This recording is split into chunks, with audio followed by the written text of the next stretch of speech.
Halo, kita berjumpa lagi di Logika Satu Sisi.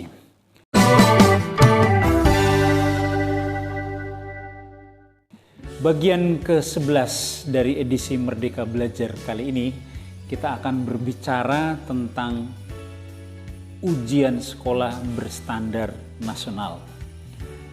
Sebagaimana yang sudah kita ketahui bersama bahwa salah satu dari 4 terobosan Mendikbud Nadiem Makarim dalam program Merdeka Belajar adalah mengembalikan ujian sekolah berstandar nasional ke sekolah. Pertanyaannya adalah, mengapa kebijakan ini harus diambil? Untuk memahami alasannya, kita perlu memahami kembali spirit dasar dari konsep Merdeka Belajar yang digagas oleh Mas Menteri. Melalui program Merdeka Belajar, Mas Menteri ingin menciptakan suasana belajar yang menyenangkan, bahagia, tanpa dibebani oleh aneka hal seperti pencapaian skor dan nilai tertentu. Ini spirit dasar yang perlu kita pahami.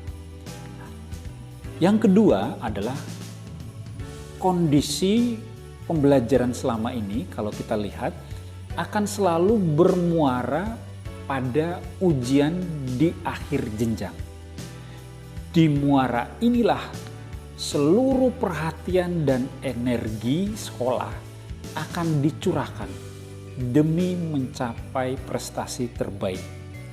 Di situ terjadi pertaruhan gengsi, citra sekolah, harga diri, baik bagi siswa, guru, sekolah, bahkan orang tua. Maka segala daya upaya dilakukan, bahkan ditingkatkan untuk pertaruhan itu. Ini akan mendorong sekolah untuk memacu guru.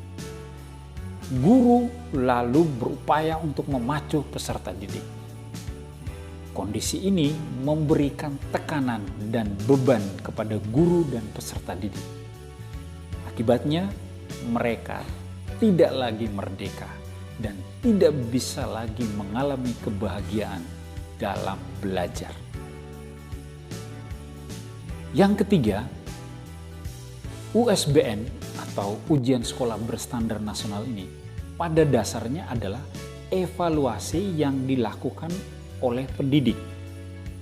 Namun, menurut Mas Menteri Nadiem Makarim, pada kenyataannya, karena ada USBN ini, Dinas Pendidikan, misalnya melalui kelompok MGMP, Musyawarah Guru Mata Pelajaran, akan mengumpulkan soal, misalnya dari soal-soal ujian nasional, lalu didistribusikan sekolah-sekolah, sehingga guru dan sekolah tidak melakukan penilaian secara independen dan mandiri. Yang keempat, kalau kita lihat pada Undang-Undang Nomor 20 Tahun 2003 tentang Sistem Pendidikan Nasional, khususnya pada pasal 58 ayat 1, dikatakan bahwa evaluasi hasil belajar peserta didik dilakukan oleh pendidik untuk memantau proses, kemajuan, dan perbaikan hasil belajar peserta didik secara berkesinambungan. Nah, berdasarkan amanat ini, kita tahu bahwa sejatinya evaluasi belajar peserta didik itu harus dilakukan oleh guru. Yang kelima, bagaimana penilaian dan bentuk tes ataupun soal akan dikembalikan kepada sekolah, dan itu menjadi kedaulatan penuh sekolah. Karena sekolah yang tahu persis kapasitas dan level kemampuan peserta didiknya. Dalam pelaksanaannya, sekolah diberi keleluasaan untuk menggunakan model tes seperti portofolio, proyek, karya tulis, atau bentuk penugasan lain.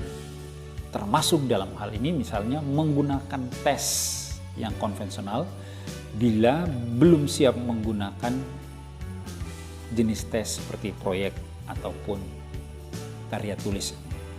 Nah, ini tentu juga sejalan dengan amanat Permendikbud nomor 43 tahun 2019 tentang penyelenggaraan ujian yang diselenggarakan satuan pendidikan dan ujian nasional, terutama pada pasal 5 ayat 1. Yang keenam, kebijakan ini tentu akan menjadi tantangan sekaligus peluang baik bagi guru, sekolah, maupun bagi dinas pendidikan.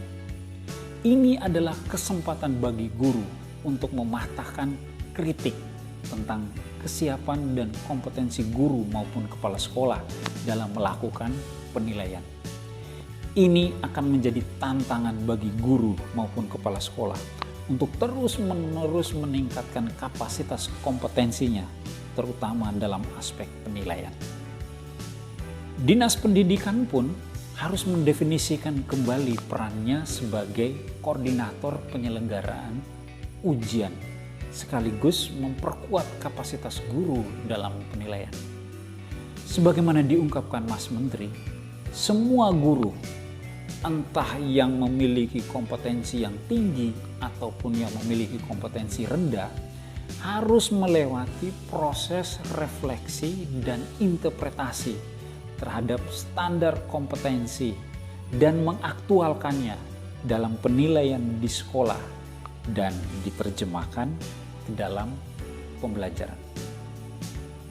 Ketika penilaian itu diserahkan kembali kepada sekolah, sekolah juga ditantang untuk membangun dan mengembangkan brand sekolahnya.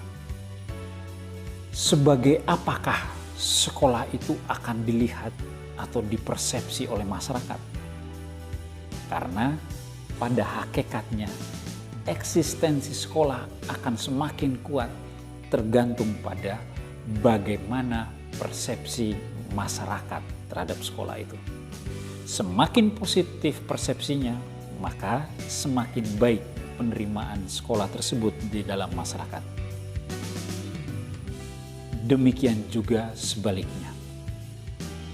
Anda boleh tidak setuju dengan pandangan ini, karena ini hanya logika satu sisi. Namun kita semua tentu sepakat, ketika sebuah kewenangan diberi, maka tanggung jawab akan dituntut pula dari kita. Cogito ergo sum. Aku ada karena aku berpikir. Sampai jumpa.